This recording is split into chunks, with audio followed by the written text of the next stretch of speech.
Alors, qu'est-ce qu'on se dit? Un dernier petit Bella Ciao pour la route? Sui montagna.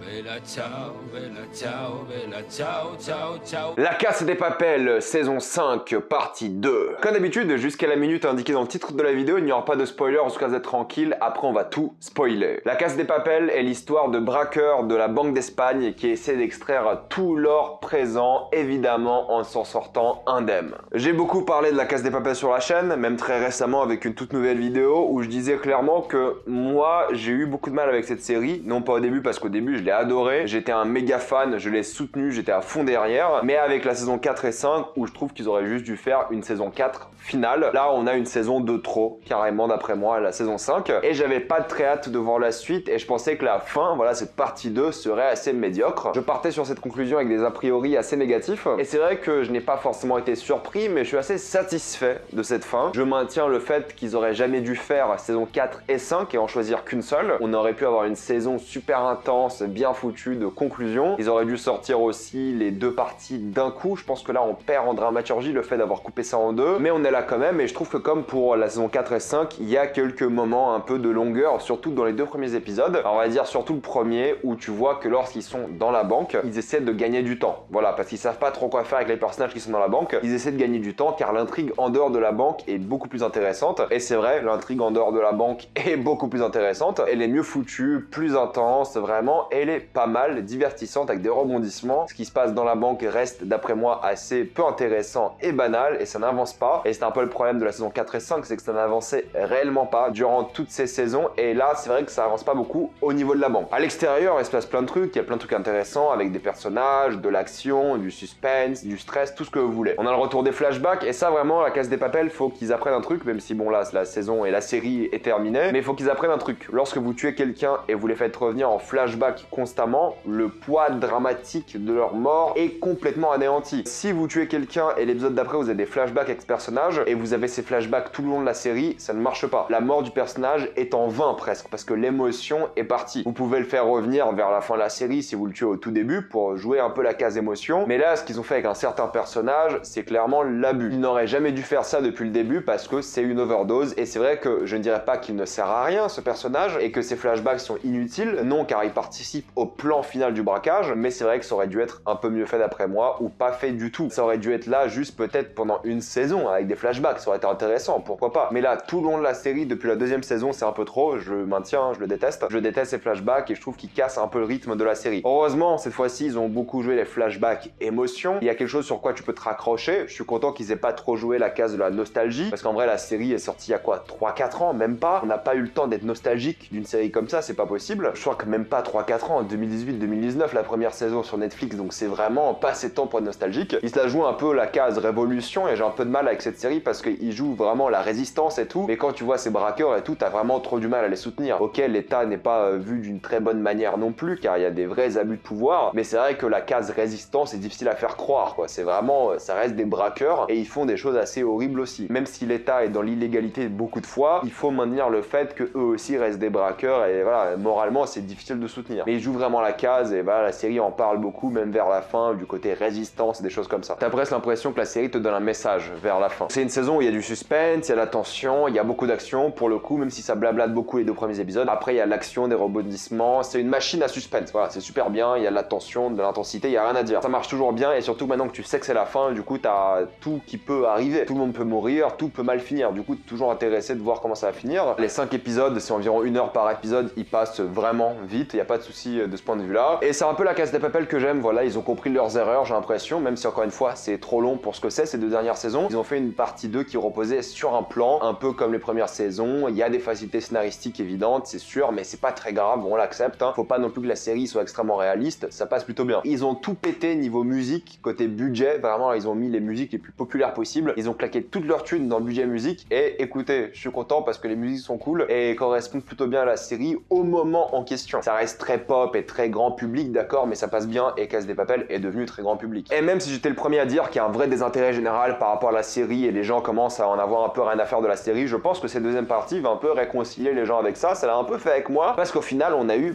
une fin qui est clairement intéressante, qui est vraiment bien foutue. Le dernier épisode est vraiment cool, encore une fois un peu long je trouve, voilà, ils auraient dû abréger un peu. On a une belle fin, vraiment bien orchestrée et tout, et elle est satisfaisante d'une manière ou d'une autre. Je veux pas vous le spoiler ici, mais c'est vrai que je trouve que c'est une bonne fin de série et il y a un côté émotion où tu peux pas être impartial si t'as apprécié la série depuis ses débuts. Moi c'est vraiment récemment que j'ai eu un vrai désintérêt concernant cette série, mais pour moi, écoutez, en tant que fan de cette série qui a été déçu par les suites, c'est vrai que là ça m'a un peu réconcilié avec. Je suis assez content, je dis pas que c'est incroyable, c'est pas une série de malade, mais je ne dirais pas non aux gens qui veulent commencer la série. Je dirais pas que c'est une série à voir dans sa vie, mais si quelqu'un me dit est-ce que ça vaut le coup de commencer la Casa de Papel, eh bien je dirais oui. Si on peut aimer le concept, si on peut aimer les facilités scénaristiques et un peu voilà les choses qui sont maladroites des fois, oui on peut vraiment apprécier cette série, il n'y a aucun problème de ce point de vue là. Et j'aime bien parce que même s'il y a du drame, même s'il y a de l'action, ils ont quand même quelques moments où les personnages respirent, ils sont un peu développés, pas tous de la meilleure des façons, et il y a des intrigues qui sont abordées et vite évacuées, c'est un peu bizarre. T'as l'impression qu'ils ont fait des erreurs en cours de chemin, ils ont voulu se rattraper. Il y a des moments assez tendres et ça c'est assez cool à voir. Ils ont un peu abusé avec les histoires d'amour, certes, mais écoutez, ça passe. Pour conclure, écoutez, j'ai bien aimé cette partie 2, voilà, je suis pas ressorti d'elle en mode waouh, trop bien cette série au final. Non, elle est bien, elle est sympathique, elle est divertissante. Je pense que beaucoup de personnes peuvent l'apprécier pour ce que c'est. En tout cas, si vous avez aimé la série jusque-là, vous allez apprécier cette partie 2. Si vous n'avez pas aimé cette série jusque-là, je sais pas pourquoi vous avez regardé 5 saisons d'une série que vous aimez pas, mais soit. Mais pour ceux qui ont apprécié la série, et même pour ceux qui ont été un peu déçus des dernières saisons, des 2 dernières, disons, je pense que la fin va vous plaire. Je pense que cette partie 2 sera divertissante sans être incroyable. Et je pense que beaucoup vont avoir un souvenir assez positif de cette série. Ils l'ont plutôt bien fait. À partir de maintenant, on va passer en spoiler. Ouais, il y a des grosses facilités scénaristiques sur la manière dont ils transforment les lingots, qu'ils les récupèrent, tout l'équipement, comment ils l'ont transporté. L'idée qu'au fait la réserve de la Banque d'Espagne n'est que psychologique, alors c'est pas forcément vrai. Les réserves d'or sont importantes d'un certain point de vue. Le fait d'avoir des réserves d'or qui sont complètement fausses, si un jour il y a une crise, je sais pas si l'euro se casse la gueule, s'il y a une crise monétaire internationale et il faut retrouver un étalon comme l'or, si la Banque d'Espagne n'a pas d'or, elle est dans la sauce la plus totale. Il y a peu de chances que ça arrive vu la digitalisation de la monnaie, mais c'est vrai que mine de rien, même les banques centrales européennes et de tous les pays stockent en or car elles ont peur de ce genre de choses. Donc dire que c'est juste un soutien psychologique, c'est un peu du mytho, mais bon, c'est de la manipulation du professeur aussi, hein. Mais je pense qu'aucun état de la vie aurait gobé ça. Peut-être ils auraient accepté le faux or pendant un moment, mais ensuite ils auraient traqué tous les braqueurs, les auraient torturés à mort et récupéré l'or. Là, il n'y a aucun problème. Pour moi, c'est la grosse facilité. Voilà, tu prends l'or pour faire bonne image, tout ça, mais dès que t'as les braqueurs, voilà, tu les mets en prison, tu les tortures s'il faut pour trouver l'or. De toute façon, on a vu que cet état-là, il est capable de faire ça. On l'a vu, c'est clair et net. Donc je sais pas pourquoi ils se sont arrêtés là, genre en mode, oui, on a pris l'or en otage, c'est ce qu'il dit le professeur. Bon, il y a un moment, ça passe pas très bien, mais bon, c'est pour la série, j'accepte, c'est pour la fin, ok. C'est un peu facile, surtout à la fin où il y a tous les militaires. Normalement, l'État, là, il est censé détester ses braqueurs. Tout le monde est censé les détester. Enfin, je veux dire, ils ont volé tout l'or de la banque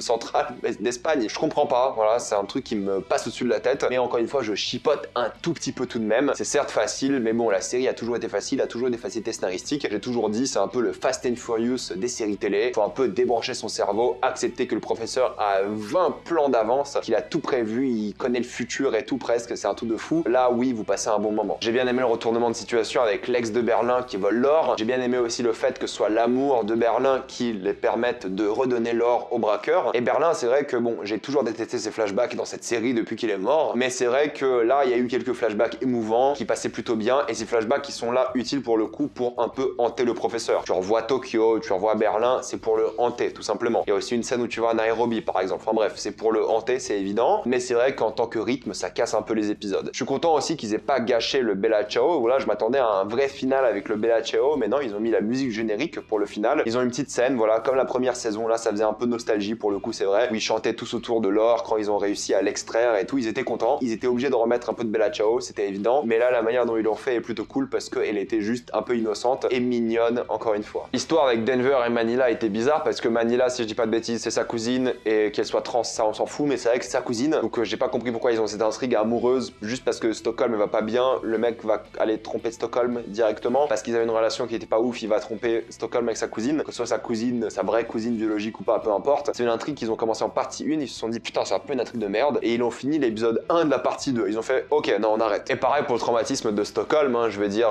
il est vite passé. Voilà, il était un peu drogué pendant un épisode mais c'est vite passé. Ils ont fini toutes les intrigues super vite. Toutes les intrigues qu'ils avaient un peu senti qu'ils les géraient pas très bien, ils les ont terminées le plus vite possible. Mais c'est vrai que t'aimes ce personnage de Denver, ça a toujours été l'un des chouchous de la série de tout le monde et c'est quelqu'un de loyal, honnête, même s'il trompe sa meuf, il s'en veut juste après certes, mais il trompe quand même sa meuf avec sa cousine. Après ils ont pas repassé du temps à redévelopper des personnages qu'ils ont déjà développés. Palerme a pas été développé, voilà on le connaît déjà. Helsinki pareil, on connaît, on les apprécie, on a eu leur background, on a eu leur développement. Là le but c'est pas de développer les personnages, c'est de conclure l'intrigue. Sauf un personnage en question, on en parlera à la fin. Il y a aussi le méchant Tamayo qui était présent, qui est pas trop développé, il est juste voilà loyal, qui essaie de tout faire pour son état, entre guillemets le bon flic. Il est pas toujours bon mais voilà, il essaie de jouer le bon flic. C'est pas un personnage qui a été énormément redéveloppé durant cette partie 2, il a été développé précédemment. Le trio on va dire amoureux, presque un triangle amoureux, ça commence avec l'inspectrice qui joue pour le coup avec les braqueurs, elle les aide, voilà c'est la vérité, et un peu son développement par rapport à sa vie, son enfant, des choses comme ça. Donc elle était plutôt bien développée, même s'il y a beaucoup de facilité par rapport à son personnage et l'intrigue qu'elle suit, mais elle était bien développée, elle était assez intéressante à suivre durant cette saison. Et du coup le reste c'est Lisbonne qui a pas eu trop de développement de personnage certes, mais c'est le professeur qui est le personnage principal de la série. Le professeur étant le personnage principal, qui est complètement surcheaté, il est beaucoup trop puissant, il a trop d'idées et tout, c'est un truc de fou. Donc en plus de voir ces fantômes entre guillemets, voilà ces flashbacks émouvants, en plus d'avoir une relation un peu étrange avec l'inspectrice qui résout à la fin en disant qu'il veut l'enfant de Lisbonne. Il y a eu beaucoup de presque tromperies dans cette saison quand même, mais ce qui est intéressant par rapport à lui, c'est pas l'argent, c'est pas qui il est, mais il a un peu une révélation à la Walter White. C'est exactement la même que Walter White où ils disent tous les deux à leur femme, je ne l'ai pas fait pour l'argent, mais je l'ai fait parce que j'aimais ça. C'est la même chose, voilà, c'est deux personnages qui ont les mêmes motivations à la fin, et en plus les deux l'utilisent de la même raison, car les deux se responsabilisent avant tout, avec la police qui les écoute. Donc c'est littéralement les mêmes scènes, sauf qu'il y en a une qui est vachement mieux, je vous laisserai deviner laquelle, mais vous le savez. Toute la fin où ils survivent tous, je trouve qu'elle est un peu bizarre au final. Je trouve que ça aurait dû être une fin ouverte avec par exemple le professeur qui regarde par la fenêtre de l'hélicoptère et je sais pas, peut-être il voit pas le bon paysage ou il voit un autre hélicoptère à côté, qu'il a un doute au fait. Je trouve que ça aurait dû être une fin un peu ouverte où tu sais pas si l'État va se venger, tu sais pas si ça va mal finir, ils auraient dû garder ça un peu ouvert. Là c'est clairement d'après moi un happy ending, et est-ce que des braqueurs comme ça méritaient un happy ending? C'est ça la question maintenant morale de la série, est-ce qu'ils le méritaient? Écoutez, je n'en sais rien, chacun son opinion, mais c'est vrai qu'en général dans les séries et les films, on punit les gens qui commettent des crimes. Là ils ne sont pas punis et ça va dépendre de la morale de chacun. Moi ça me dérange pas, mais je pense qu'une fin ouverte aurait été quand même plus intéressante pour le coup. Je suis le premier à dire que je veux des fins fermées, mais là vu les actes qu'ils ont commis tout de même, une fin ouverte aurait été sympathique. Parce qu'une fin ouverte ça veut rien dire au final. Ça met un peu le doute, mais ça veut pas dire qu'ils vont pas s'en sortir, ou peut-être ça peut être je sais pas un hélico qui est juste là pour les escorter. Un truc qui mette le doute sur le visage du professeur. Et là ça finit comme un sourire, comme quelqu'un d'épanoui qui n'a pas besoin de refaire une autre casse. Du coup ça ferme son arc narratif, mais qu'est-ce que ça veut dire sur les personnages qui s'en sortent alors que c'est des braqueurs? Je laisserai votre code moral décider de ça. Donc voilà, j'ai été assez satisfait, j'ai trouvé qu'il y avait de l'émotion, je trouve que c'était plutôt bien foutu. J'ai pas versé ma larme ou quoi que ce soit, mais j'étais content d'avoir regardé cette série, j'étais satisfait de l'avoir vécu. Je dirais pas que c'est la plus grande série de tous les temps, mais voilà, c'était une série divertissante qui a traîné en longueur, c'est vrai, je pense qu'elle aurait été parfaite avec 3 ou 4 saisons maximum, mais maintenant c'est ce qu'on a eu et c'était divertissant. Mettez-moi dans les commentaires ce que vous en avez pensé, avez-vous adoré ou détesté, tout ça dans les commentaires, parce que oui, c'est la fin de la série jusqu'au spin-off sur Berlin que personne ne veut. Comme d'habitude, pensez à vous abonner à la chaîne pour plus de vidéos, mettez un j'aime et partagez cette vidéo, ça aide beaucoup la chaîne. Si vous aimez la chaîne, pensez à devenir membre soutien sur YouTube, suivez-moi sur tous mes réseaux, et moi je vous dis à la prochaine fois, salut à tous.